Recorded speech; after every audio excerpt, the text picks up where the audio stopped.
सिर्फ 23 साल का था वो हंसता मुस्कुराता सिख नौजवान, जिसकी मूछें भी अभी हल्की हल्की ही निकली थी, और वो गलवान की लड़ाई में शहीद होकर वीर गति पा गया। लेकिन जाने से पहले उसने वो वीरता दिखाई जिसने न सिर्फ उसकी रेजिमेंट का, न सिर्फ भारत की फौज का, न सिर्फ सिख समुदाय का, बल्कि भारत भूमि का नाम बहुत ऊंचा कर दिया। वो था गुरतेज सिंह, जिसने गलवान की लड़ाई में एक नहीं दो नहीं बल्कि पूरे 1 दर्जन चीनियों को मौत के घाट उतारा। वो भी तब जब 4-4 चीनी सैनिकों ने उसे पकड़ा हुआ था।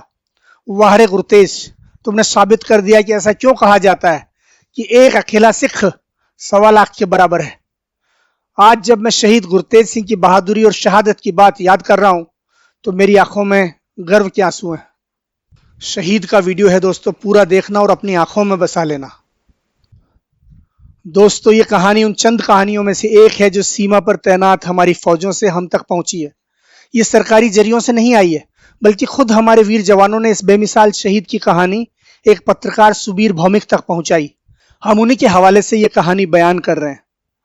गलवान में 15 जून की शाम की घटना तो आपको पता ही है कि किस तरह से हमारे 20 जवानों को चीनी फौज ने धोखे से शहीद कर दिया। कुछ सीधे हमले में शहीद हुए तो कुछ नदी में गिर जाने की वजह से, और उसके बाद हमारी फौज को तुरंत जवाबी हमला करना था। हालांकि उसके पास तैयारी करने या हथियारों की व्यवस्था करने के लिए ज्यादा वक्त नहीं था, लेकिन बिहार रेजिमेंट के साथ साथ 3rd पंजाब की घातक प्लाटून को भी देश की सेवा में बहादुरी दिखाने का मौका मिला। इस प्लाटून का नाम ही घातक प्लाटून है और उसने दिखा दिया कि उसका यह नाम क्यों है।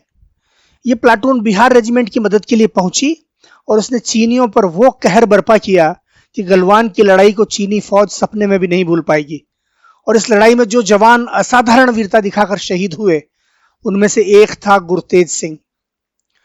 जो सिख जवान रेजिमेंट की मदद के लिए दौड़े उनमें 3rd पंजाब घातक रेजिमेंट के साथ साथ मीडियम आर्टिलरी के सिख गनर भी थे। इन लोगों के पास सिर्फ अपनी किरपानें, लाठियां, सरिये और तेज चाकू थे, कोई बड़ा हथियार नहीं। लेकिन वे वीरता के जोश में इतने मदहोश थे कि उन्हें छोटे या बड़े हथियार की कोई परवाह नहीं थी।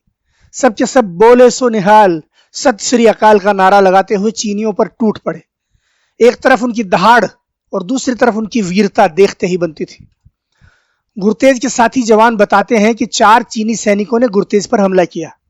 उन्होंने उसे चारों तरफ से घेर लिया और उसे मारने बढ़े ही थे कि इस वीर ने बोले सो निहाल का गगनभेदी नारा लगाया और उनमें से 2 को बुरी तरह झटक कर उनकी पकड़ से बाहर निकल गया। और इसके बाद उसने जो किया वो गुरु के आशीर्वाद वाला कोई खालसा ही कर सकता है। गुरतेज ने चारों पर हमला किया और 2-2 को घसीटकर पहाड़ी के मुहाने पर ले आया और नीचे ढकेल दिया। चारों के चारों मारे गए। इस दौरान खुद गुरतेज का भी संतुलन बिगड़ गया और वो भी नीचे की तरफ फिसलने लगा, लेकिन किसी तरह एक बड़ी चट्टान का सहारा लेकर उसने खुद को नीचे गिरने से बचा लिया। 4 चीनियों को नरक के हवाले करने के बाद भी गुरतेज की दिलेरी देखिए कि वो कुछ और चीनियों पर भूखे शेर की तरह टूट पड़ा। अपनी किरपान से एक चीनी का गला रेतने के बाद गुरतेज ने उसका बड़ा हथियार छीन लिया और 7 दूसरे चीनियों को मार गिराया। इसी दौरान एक चीनी ने उसकी पीठ में तलवार घोंप दी। भारत मां के उस महान सपूत की वीरता को प्रणाम कीजिए कि वो पीछे की तरफ मुड़ा और अपने हमलावर को भी किरपान से मार गिराया। जब गलवान की खूनी लड़ाई खत्म हुई तो गुरतेज वीर गति को प्राप्त हो चुका था, लेकिन उसके हाथों मारे गए 12 चीनियों की लाशें गुरु गोविंद सिंह की इन अमर पंक्तियों की याद दिला रही थी कि 1.25 लाख से 1 लड़ाऊं तब गोविंद सिंह नाम कहाऊं।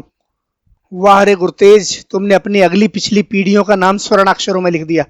भारत माँ के वीर सपूत, तुम वीरता के किस्सों में, किंवदंतियों में, हमारी किताबों में, इतिहास में, फौज की दास्तानों में और दुश्मन की यादों में जिंदा रहोगे।